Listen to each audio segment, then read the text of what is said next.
What's the junior ladder?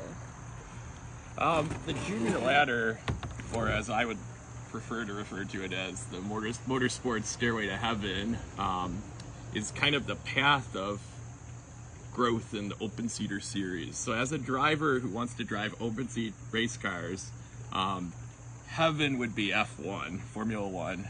That's most competitive, most elite motorsport series in the world. So that's heaven. But to get to heaven, you have to start out small. Start out as a baby, and then maybe at between 5 to 8 years old, maybe a little older for some, you get into elite karting.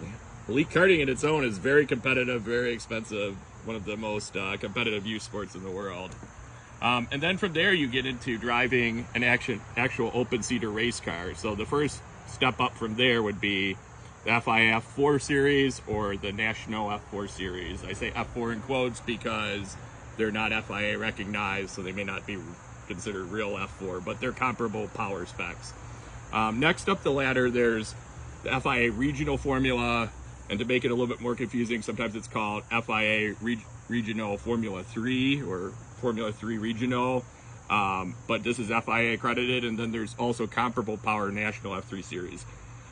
From there, it gets much more elite. From there, there's the FIA F3 series, which is a global F3 series. The spec is more powerful than the regional F3. And then finally, you're almost to the top. Very few get that far. There's the FIA F2 series, which is another global series. And then if somehow you climb all of those steps, maybe someday you can make it to F1.